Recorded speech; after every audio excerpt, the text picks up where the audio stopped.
В Севастополе малый ракетный корабль «Ингушетия» принят в состав Черноморского флота. По этому случаю на судне в торжественной обстановке был поднят Андреевский флаг. Церемонию посетили глава Ингушетии Махмуд Али Калиматов, замминистра обороны России генерал-лейтенант Юнусбек Евкуров, командующий Черноморским флотом вице-адмирал Игорь Осипов и представители завода-изготовителя.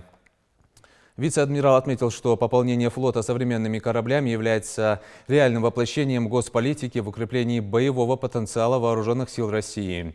Хочется сказать слова особой благодарности руководству, кораблестроителям Татарстана, инженерам и рабочим, создавшим этот грозный корабль.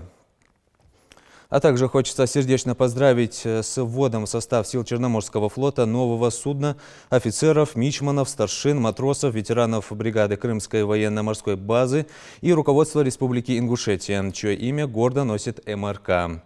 Уверен, что экипаж малого ракетного корабля «Ингушетия» качественно справится с поставленными задачами, внесет свой вклад в обеспечение безопасности нашего государства, будет достоин памяти лучших сынов Ингушетии, героев Отечества – Рашидбека Ахриева, Ахмеда Мальсагова, Шарваника Стоева, Мурада Аздоева и их подвигов, совершенных в военные годы, подчеркнул Игорь Осипов.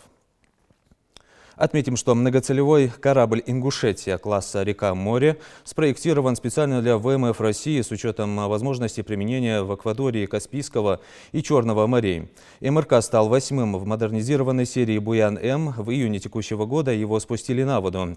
И сейчас корабль «Ингушетия» успешно проходит испытания. Суда данного проекта вооружены современными образцами артиллерийского, ракетного, противодиверсионного, зенитного и радиотехнического вооружения.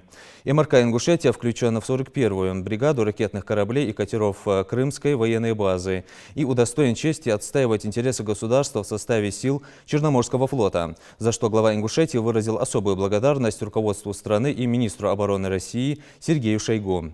Наша республика, как и положено, возьмет шефство над кораблем. Я полагаю, у нас будет долгая хорошая жизнь, в течение которой будем оказывать необходимую поддержку экипажу судна. А вы, главное, служите и защищайте наши границы, отметил Махмуд Али Калиматов и закрепил свои слова, подписав с командиром корабля 3-го ранга Александром Ермоленко соглашение о шефских взаимоотношениях между администрацией главы Ингушетии и экипажем малого ракетного корабля «Ингушетия». Уважаемые друзья, сегодня для республики, для жителей республики это очень знаменательный день. Он день радости, в то же время ответственности. Мы на сегодняшнем этапе завершаем оснащение военно-морского флота кораблями ближней морской зоны. Таковым кораблем является также проект 21631-1 «Ингушетия». Данные корабли оснащены высокоточным оружием, различными комплексами, современными комплексами, которые им позволяют эффективно выполнять свои повседневные и боевые задачи.